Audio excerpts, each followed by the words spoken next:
సృష్టిలో ఒక పాము, పులి తప్ప మిగతా ఏ జంతువు అయినా సరే తన బిడ్డలను రక్షించుకోవడానికే చూస్తారు. ఈ రెండు మాత్రమే కడుపులో ఉండించి బయటపడ్డటువంటి తమ బిడ్డల్ని చంపుకు తినేటటువంటి దరిద్రపు అలవాట్లు ఉన్నటువంటి. చివరికి ఇప్పుడు మనుషుల్లో కూడా కొంతమంది ఈ కోవకి చేరుతున్నారా? ఒక మహిళ తనకి ఆడబిడ్డ ఉంది. అదే సందర్భంలో భర్తతో విడిపోయింది. భర్తతో విడిపోతే ఆత్మగౌరవంతో బతుకుతా బిడ్డలను పోషించుకోవాలి.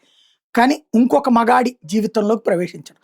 ఆ మగాడు ఆ మగాడికి తన శరీరాన్ని అప్పచెప్పి అతని మీదన తన పోషణ భారాన్ని లేకపోతే తన కుటుంబ పోషణ భారాన్ని మోపడం ఒక దుర్మార్గం అయితే, ఆ మగాడు తన కూతురు మీద చెయ్యి వేయడం అంటే ఆడికి కూడా కూతురే అవుతుంది కదా, పోనీ వీడితో ఈ అమ్మాయితో సహజీవనం చేస్తే.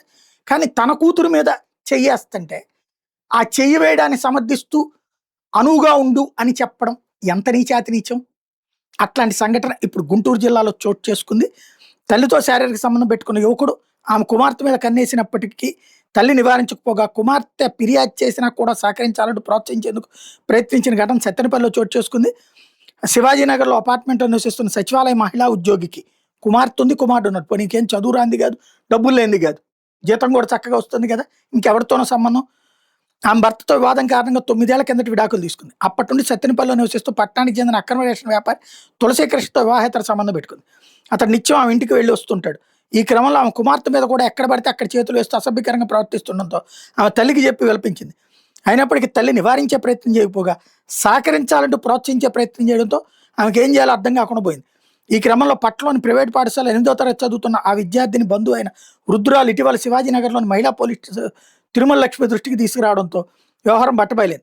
మహిళా పోలీసు ఈ నెల 5న డిస్ట్రిక్ట్ చైల్డ్ ప్రొటెక్షన్ ఆఫీసర్ జయరాజ్కి సమాచారం అందించింది. ఆయన ఈ నెల 6న సత్తెనపల్లి ఐసీడీఎస్ అధికారులకు సమాచారం ఇవ్వడంతో ఐసీడీఎస్ సూపర్వైజర్ ప్రమీల నేతృత్వంలో ఆ విద్యార్థిని పట్టణ పోలీసుల దగ్గరికి తీసుకొచ్చి జరిగిన సంఘటన వివరించారు. ఆ విద్యార్థిని దాచేయాలని చూసిందంట తల్లి. అయినా కూడా ఆమె తల్లి శతవిధాల ప్రయత్నించిన పట్టణ సీఐ నరహరి నాగమల్లేశ్వర ఆధ్వర్యంలో పోలీసులు ఐసీడీఎస్ అధికారులు తొలుత ఆమెను గురువారం నరసరావుపేట 1 స్టాప్ సెంటర్కి తరలించారు.